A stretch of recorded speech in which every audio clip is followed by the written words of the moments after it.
নমস্কাৰ অৰ্কিড প্ৰেমীসকল, স্বাগতম জনাইছোঁ মই এটা ভিডিঅ'লৈ। আজি মই আপোনালোকক খুব সুন্দৰ ডেনড্ৰবিয়াম দেখাবলৈ চেষ্টা কৰিছোঁ। আৰু এই অৰ্কিডজোপা ভাৰতবৰ্ষৰ নহয়, এইজোপা হৈ গ'ল ভাৰতৰ বাহিৰৰ এজোপা অৰ্কিড। এইজোপা হৈ গ'ল ফিলিপাইনছ আৰু টাইৱানত পোৱা এজোপা খুব ধুনীয়া অৰ্কিড। ইয়াৰ নামটো হৈ গ'ল ডেনড্ৰবিয়াম মিয়াকি বুলি কোৱা হয়। আৰু ইণ্টাৰেষ্টিংলি চাওক, গোটেই এই যিটো ডেনড্ৰবিয়াম ষ্টেম থাকে, ষ্টেমবিলাকৰ চাওক টপ পৰ্চনটো এনেকুৱা মিডল পৰ্চনত মানে সেইকেইটা থোপা থোপাকৈ ফুলে দেখিছেনে। এটা হেৰিয়ৰ পৰাই বহুত ফুলে, বহুত মানে ব্ৰাঞ্চ অফ ফ্লাৱাৰ্ছ, মানে বহুত একেলগে টোপা পাতি থাকে। দেখিছে এইটো দেখিবলৈ খুব সুন্দৰ এটা একজটিক অৰ্কিড হয়। এইজোপা এটা স্পেচিছ হয় এইটো। আৰু এইটো আচলতে এটা ল' এল্টিটিউডৰ ডেনড্ৰবিয়াম হয়। এইটো খুব লাৰ্জ এটা ডেনড্ৰবিয়াম বুলি ক'ব লাগিব, যিহেতু চব ইয়াৰ ষ্টেমবিলাক বহুত ডাঙৰ ডাঙৰ হয়। আৰু চব মই এজোপা ঘৰৰ তামোল গছত অকণমান ৰ'দ পৰা জেগাত দেখিছেনে, একো দিয়া নাই মই, দেখিছেনে অকল স্পেগনাম মছ দি পিনে এডাল প্লাষ্টিকৰ থেড দি মই ধুনীয়াকৈ বান্ধি ৰাখিছোঁ। তো দেখিছেনে শিপাবিলাক খুব ধুনীয়াকৈ গ্ৰ' হৈছে এতিয়া ইয়াতে, মানে অসমৰ পৰিৱেশত খুব ভাল হয়। মই ফটোটো কৰি ৰাখিছোঁ। মই এবাৰ ট্ৰাই কৰি চাইছিলোঁ যে এনেকৈ গছত ভাল হ'বনে নহয়।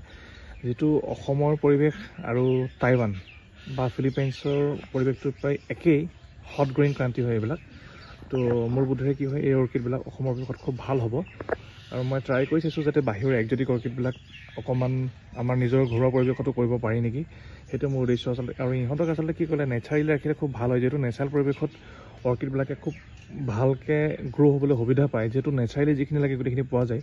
তাৰ পিছত যদি আপোনালোকে যদি কেনেবাকৈ যদি পটত ৰাখিব বিচাৰে, তেনে ক্ষেত্ৰত আমি কি কৰিব লাগিব, বেছিকেলি যিহেতু ড্ৰাই এৰিয়াত হয় বেছি ভাল পায়, বহুত বেছি ইয়াক পানীও নালাগে।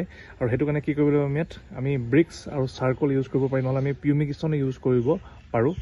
আৰু এতিয়া চব কথাটো হৈ গ'ল কি, বহুতে নতুন এজোপা অৰ্কিড কিনে নে কি কৰে, বিশেষকৈ ডেনড্ৰবিয়াম অৰ্কিডবিলাক কি কৰে, আনি পিনি তেওঁলোকে মই যেনেকৈ মাউণ্ট কৰিছোঁ তেনেকৈ মাউণ্ট নকৰে গছবিলাকত, বা আপোনালোকে কিছুমানে কি কৰে কাঠৰ টুকুৰাত মাউণ্ট কৰিবলৈ চেষ্টা কৰে।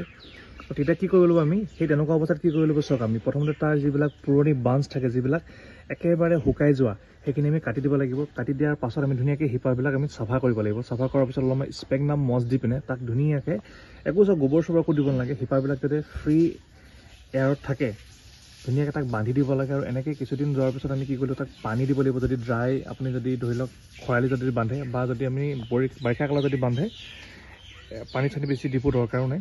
নিয়মিত কেতিয়াবা ইয়াক ফাংগিচাইড ইউজ কৰিব, সিমানেই ইয়াৰ কেয়াৰ বুলি ক'লে। তো বন্ধুসকল, আজি ভিডিঅ'টো ইমানে। যদি ভাল লাগে লাইক কমেণ্ট শ্বেয়াৰ কৰি দিব।